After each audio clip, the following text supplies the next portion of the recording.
5,000 लोगों का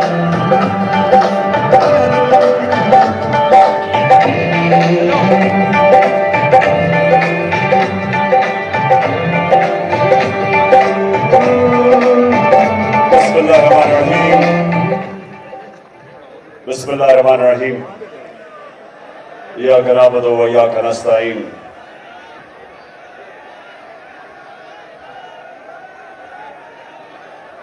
पिंडी के ओहदेदारों, आराम से बैठ जाओ।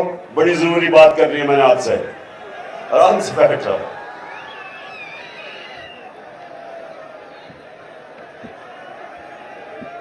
देखिए पिंडी,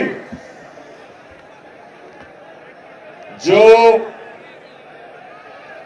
25 मई को, थोड़ी खामोशी, 25 मई को जो मैं जिस तरह का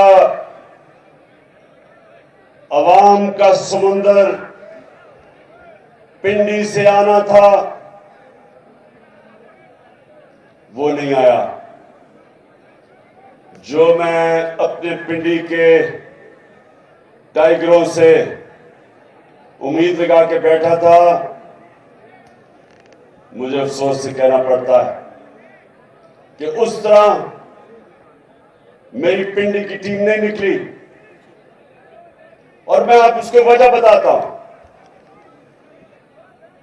और इसके बाद जब मैं खत्म करूंगा मैंने भी आपसे एक ओहद लेना है। देखें, जलसे में अवाम चल के आती है। जलसे में तंजीम का बड़ा कम काम होता है। अगर अवाम के अंदर आपकी जमात की मकबूलियत हो तो जब जलसे का ऐलान होता है अवाम चल के जाती है। वो और बात है कि इनकी जितनी भी पार्टीज हैं, ये जो मर्जी, ये इनको कीमे के नान खिलाने पड़ते हैं जलसे पे लोगों को बुलाने के लिए। बल्कि उधर सिंध के अंदर तो पैसे देते हैं जलसों पे आने के लिए। तो हमें अल्लाह ने इज्जत दिया हमारी पार्टी को कि उसने लोगों के दिलों में डाला है कि ये वो जमात है जो इंशाअल्लाह पाकिस्तान में एक इंसाफ का निजाम लेके आएगी। इसलिए लोग आते हैं। लेकिन पिंडी और जो सारे इर्द गिर्द के मेरे जो ओहदेदार हो, ये समझ जाओ एक चीज कि जब आप मुजाहरा करते हैं, जब प्रोटेस्ट करते हैं, तो उसके लिए तंजीमों को, लोगों को निकालना पड़ता है। उस पर लोग खुद नहीं आते। और इसीलिए मैंने अब जो मेरी प्लानिंग है मार्च की इस्लामाबाद, ये मैंने बड़ा इसकी एक एक पहलू सोच समझ के मैं प्लान किया है। हर चीज का उनको तो मैं जानता हूं जो राना सनाउल्लाह और शहबाज शरीफ टाइप लोग हैं, इनको तो मैं बड़ी देर से 30-40 साल से जानता हूं। जो बुज़दिल लोग होते हैं, ये याद रखें, मेरी तहरीक इंसाफ के नौजवानों, एक चीज याद रखो, जितना बुज़दिल आदमी होता है उतना जालिम होता है। जालिम ही बुज़दिल होता है। दिलेर लोग जुल्म नहीं करते क्योंकि उनको एतमाद होता है अपने ऊपर।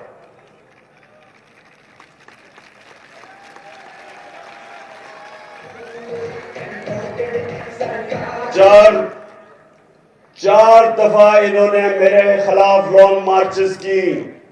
मेरे 3.5 साल में 4 दफा इन्होंने लॉन्ग मार्च की।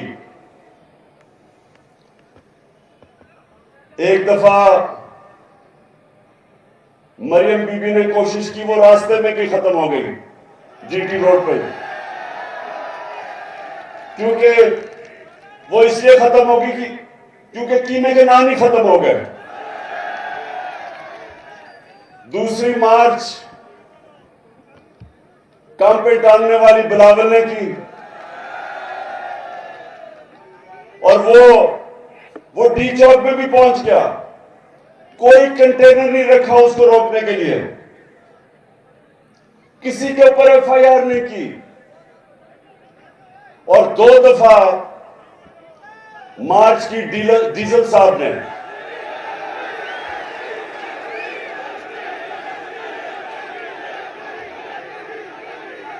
डीजल के परमिट पे पलने वाले ने 2 दफा मार्च की। पूछे, पुलिस है, यहां पुलिस पिंडी की भी है, इस्लामाबाद की, पूछे कोई हमने उनको रोकने की कोशिश की? बल्कि मैंने तो डीजल साहब को कहा कि अगर खाने पीने की जरूरत है हम वो पहुंचा देंगे आपके पास, क्योंकि पिंडी हमें किसी से खौफ नहीं, क्योंकि अवाम हमारे साथ है, हमें किसी से डर नहीं है। लेकिन इनको हमारे से डर है। जब भी मैं मार्च का नाम लेता हूं तो काम पे टांगनी शुरू हो जाती है। अब इनको नहीं पता कि मैंने क्या करना है, और मेरी टीम को भी नहीं मैंने बताया मैंने क्या करना है,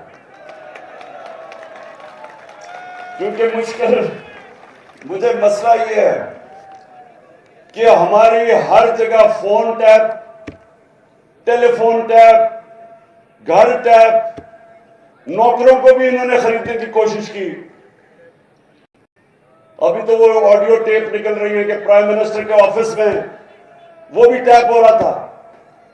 मैं अपनी एजेंसी से पूछता हूं कि क्या तुम्हारा यह काम रह गया है कि अपने ऊपर लोगों के ऊपर जासूसी करो?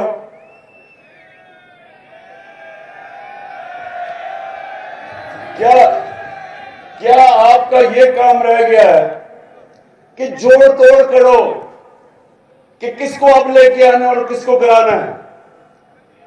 क्या आपको कोई फिक्र मुल्क की है या नहीं है कि चोरों को ऊपर लाके बिठा दिया हमारे? कोई आपको फिक्र है कि जो पाकिस्तान का को तबाही की तरफ लेके जा रही है सारे डाकू मिलके? क्या ये काम रह गया कि जी टेलीफोन टैप करके पता चलाओ जरा इमरान खान क्या कह रहा है या आजम खान से क्या बात कर रहा है? जब वो प्राइम मिनिस्टर था, घर के फोन टैप कर रहे हैं, लोगों को डरा धमका रहे हैं। कभी इनको पकड़ लेते हैं सोशल मीडिया को, लोगों की जी तुमने ये क्या कह दिया, लोगों को टेलीफोन कर करके धमकियां देते हैं। मीडिया के ऊपर पूरा क्रैकडाउन किया हुआ है। मैं वो ह्यूमन राइट्स वाले लोगों से पूछता हूं कि किधर छुप गए हो आप? नजर नहीं आ रहा कि पाकिस्तान में आजादी राय का गला गूंदा जा रहा है? हमारे जमाने में तो शोर मच जाता था जी ओहो इमरान खान क्या कर रहा है। एक टीवी चैनल बताओ जो हमने बंद करने की कोशिश की? बताओ किसको हमने धमकी दी? यहां वो अरशद शरीफ मुल्क छोड़ के बाहर भागा हुआ अपनी जान बचा के, उधर साबिर शाकिर वो मुल्क से बाहर बैठा हुआ है, और वो लोग जो मुहिब वतन समझे जाते हैं, बड़े बड़े अच्छे नाम, ओ इमरान रियाज को पकड़ के जेल में डाल दिया सिर्फ इसलिए कि जनाब आप इमरान खान की हिमायत कर रहे हैं। ये भी कभी हुआ पाकिस्तान में? और सिर्फ ये कोशिश कर रहे हैं कि किसी तरह हम इन चोरों को मान जाएं जो 30 साल से मुल्क को लूट रहे हैं। ये चाह रहे हैं कि हमें डरा धमका के किसी तरह इनको कबूल करवा लें। ये सुन लो, ये जो भी ये कोशिश कर रहे हो, ये चोरों डाकू और इनके हैंडलर, सुन लो, ये कौम नहीं तुम्हारी बात सुनने लगी। जो इनके साथ लगेगा, जो भी कुछ कहेगा कोई तो मान लेंगे हम कोई गुलाम तो नहीं, हम कोई गुलाम तो नहीं। मैं ये फिर से हैंडलर्स को बता रहा हूं कि जितनी मर्जी आप कोशिश कर लें, आप अपने आप को बदनाम करेंगे। कौम नहीं जाने लगी इन डाकुओं के साथ। कौम इनका मुकाबला करेगी और इंशाल्लाह ये जो कप्तान का प्लान बना हुआ है मार्च का, ये मार्च, ये जो मर्जी प्लानिंग कर ले, प्लानिंग जो मैं कर रहा हूं इंशाल्लाह पिंडी, अभी मैं दाब के ऊपर भी आता हूं, इंशाल्लाह जो हम प्लानिंग कर रहे हैं, हमें पता है इन्होंने क्या करना है, इनको नहीं पता हमने क्या करना है।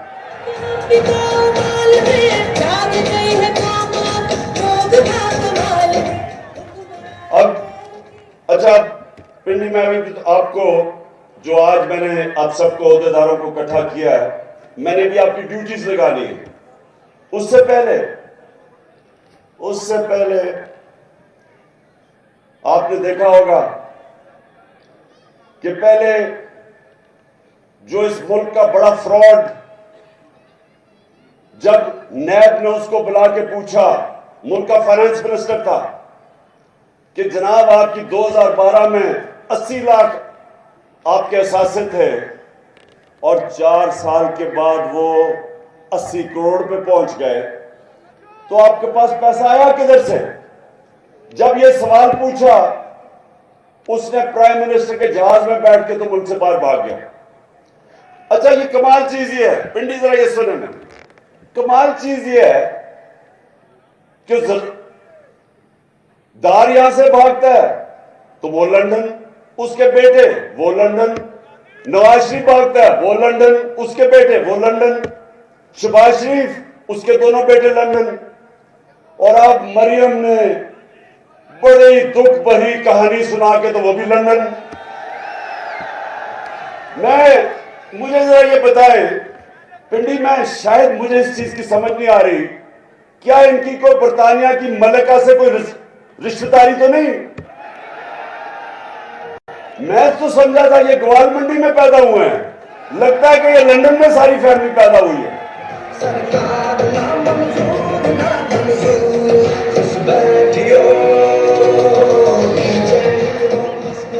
और मजेदार बात यह है कि वो जनाब लंदन में बैठ के अभी बाप बेटी ने प्रेस कॉन्फ्रेंस की है कि जी हमारे से बहुत बड़ा जुल्म हो गया, हमें जनाब हमारे पे नाजायज केसेस हो गए, हमारे से जी इंतकामी कार्रवाई ली गई। तो मैं इनसे सवाल पूछता हूं कि इसका मतलब आप समझते हैं कि हमारी अदलिया ने गलत फैसला किया था? और मैं दूसरा सवाल पूछता हूं कि वो कौन सी पावर थी? हम तो इख्तियार में भी नहीं थे तब, केसेस तो आपके हुए जब नून लीग पावर में थी। तो किसने आपसे जुल्म किया है? क्या ये आप पाकिस्तान की अदलिया के ऊपर इशारा कर रहे हैं या पाकिस्तानी एस्टेब्लिशमेंट पे कर रहे हैं? हम तो पावर में नहीं थे। तो दोनों बाप बेटी बैठ के रोना धोना कर रहे हैं। एक सवाल का जवाब दे दें आप दोनों कि ये जो अरबों रुपए के 4 महलात हैं लंदन के अंदर, एक सवाल का ये कौम जवाब मांग रही है 6 साल से, को पैसा किधर से आया ये खरीदने के लिए? मान तो गए हैं कि हमारे हैं। तो जब आपके 4 महंगे तरीन लंदन के इलाके में 4 महलात हैं, तो ये आज तक जवाब क्यों नहीं दे सके कि पैसा किधर से आया? मेरे पे उन्होंने केस किया कि इमरान खान का लंदन में फ्लैट था, मुझे अदालत लेके गए, 10 महीने अदालत में जो इन्होंने मेरे से सवाल पूछा मैंने बताया। मैं तो कोई मुल्क का पब्लिक ऑफिस होल्डर नहीं था, ना मैं एमएनए था, ना वजीर था, ना वजीर आजम। तो मेरे से जो सवाल पूछे, मैं तो क्रिकेट खेलता था, सबको पता था। जब मैंने वो फ्लैट खरीदा, मैं तो काउंटी क्रिकेट खेलता था बरतानिया में। उसके बावजूद एक एक जवाब दिया मैंने अदालत में कि किधर से मेरे पास पैसा आया। खरीदा कब, बेचा कब, पाकिस्तान पैसा बैंकों के जरिए लेके आया।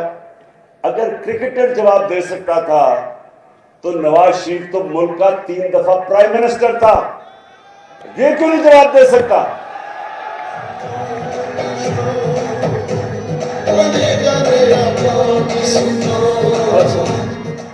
अच्छा तो आप वहां बैठ के ओहो बड़ा जुल्म हो गया तुम्हारे से, और कह रही है कि मैं बेकसूर, क्योंकि अदालत में मैं बरी होगी, मैं बेकसूर हूं। बीबी वो तो अभी जरदारी भी बरी होने वाला है, कानून तो आपने बनाए हैं, इसमें तो किसी ने पकड़ा ही नहीं जाना। इसका मतलब आसिफ जरदारी, जिसको 2 दफा इन्होंने जेल में डाला था नवाज शरीफ ने, तब तो बड़ा करप्ट आदमी था, तो अब वो बरी होगा तो वो बेकसूर हो जाएगा, इसका मतलब गलत जेल में डाला था। बरी होना पाकिस्तान में, सुन लो पिंडी, और इसलिए मैं आपको मार्च की तैयारी क्यों करवा रहा हूं।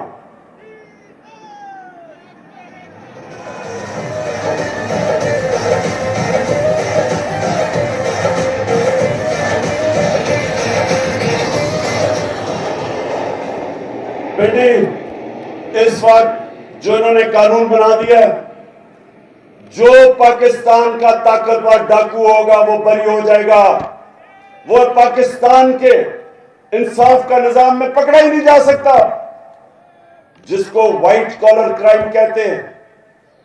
इन्होंने नैब के अंदर वो तब्दीलियां कर दी हैं कि आज मैं ताकतवर हूं, मैं पैसा चोरी करूं पाकिस्तान से, हुंडी वाले से बाहर भिजवा दूं, कोई मुझे नहीं पकड़ सकता। इन्होंने कानून ही ऐसे बना दिए हैं।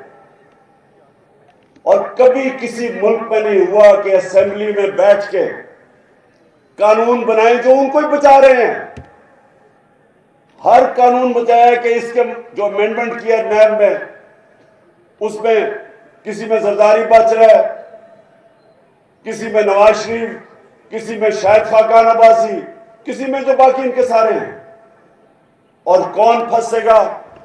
सिर्फ बेचारे गरीब लोग पाकिस्तान में जेलों में जाएंगे। अब ये इन्होंने किया, और ये जो निजाम है, समझ जाओ कि अगर ये चल गया, इस मुल्क का कोई मुस्तकबिल नहीं है, आपके बच्चों का कोई मुस्तकबिल नहीं है इस निजाम में।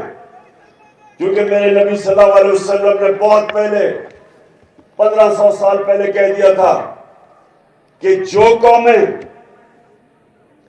छोटे चोरों को जेल में डालती हैं और बड़े डाकुओं को नहीं पकड़ती, वो तबाह हो जाती हैं।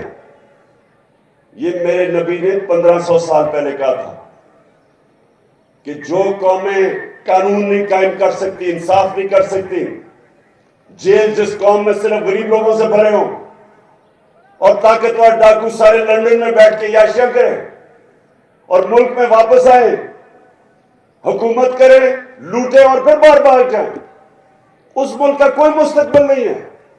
इसलिए मैं अपनी सारी कौम को तैयार कर रहा हूं कि ये जो अब हम मार्च करेंगे, ये इंशाल्लाह पाकिस्तान की तारीख की सबसे बड़ी, पाकिस्तान की तारीख की प्रोटेस्ट मार्च होने वाली है। ये हम अपने आइन और कानून के बीच में रहेंगे। हमारा हक है पुरअमन एहतजाज, पुरअमन एहतजाज होगा, और इंशाअल्लाह ये जो इस बारी हम इस्लामाबाद की तरफ आएंगे, राना सनाला, तुम और शहबाज शरीफ उल्टे भी लटक जाओ, कुछ नहीं कर सकोगे। अच्छा, अब पिंडी, अब सब ओहदेदार हैं, अभी मैं आपसे हल्फ लूंगा, लेकिन उससे पहले मैं आपकी सारी पिंडी की क़यादत को कहना चाहता हूं कि आपने हर ओहदेदार को पैम्फलेट्स देनी है हकीकी आजादी की, और ये जो पैम्फलेट्स हैं, ये आपने डोर टू डोर जाना है। आप सबने मेरे से वादा करना है कि आपने हर यूनियन काउंसिल में एक घर नहीं जो आपने नहीं छोड़ना, घरों में जाके अपने पैम्फलेट बांधनी है और आपने वहां लोगों को बताना है कि ये हम अपने मुल्क के मुस्तकबिल की पॉलिटिक्स नहीं कर रहे हैं, जहाद कर रहे हैं, मुल्क को आजाद करने की जहाद कर रहे हैं। तो आपने सबने मेरे से वादा करना है कि अब से लेके थोड़ी देर में मैं कॉल दूंगा, अब से लेके कॉल तक आपने हर रोज अपने यूनियन काउंसिल के एक घर कवर करना है, एक डोर टू डोर जाना है। और मैं अपनी ख्वातीन को भी कह रहा हूं कि आपने भी सबने पूरा प्रोग्राम बना के कोई इलाका नहीं छोड़ना आपने। और आप हैरान होंगे, लोग आपकी इंतजार कर रहे हैं, कौम तैयार बैठी है, आपकी मुंतजर है। वो चाहते हैं कि पार्टी की तंजीम उनको लीडरशिप दे और वो लीडरशिप आपने देनी है। और मैं अपने सारे एमपीज को, एमएनएस को, आपने सिर्फ और सिर्फ अब पिंडी में रहना है और आपने लीड करना सबको। लीडरशिप का काम है, मेरे एमएनएस और एमपीज आपका काम है कि पूरा पिंडी और इसके जितने भी इलाके हैं, सारे जो यूनियन काउंसिल सब कवर करने हैं आपने। मैं अपने ऑफिस से, चेयरमैन के ऑफिस से मैं हर रोज मॉनिटर करूंगा कि किसकी क्या परफॉर्मेंस है। जो परफॉर्म करेगा वो इस पार्टी में ऊपर आएगा, जो परफॉर्म नहीं करेगा, जो इस बार परफॉर्म नहीं करेगा, मुझे ये ना कहना कि जी मेरे से ज्यादती होगी जब टिकट देने का वक्त आएगा। मैं फिर से कह दूं, ये पॉलिटिक्स नहीं हो रही, ये आपके मुल्क के लिए जहाद लड़ी जा रही है। और मैं सारे फिर से अपने आमिर क्यानी, आपकी ड्यूटी है, आपसे मैं हर रोज पूछूंगा कि कितना एरिया कवर किया आपने, क्योंकि वो वक्त अब बड़ा करीब है जब मैं अनाउंस करने लगा हूं। और उससे पहले मैं आपकी तैयारी पूरी देखना चाहता हूं।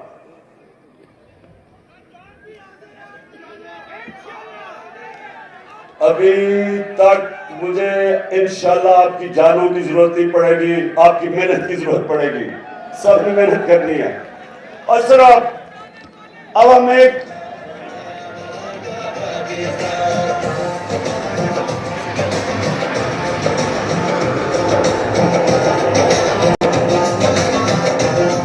लिख लिए, भाई करेंगे हल पहले।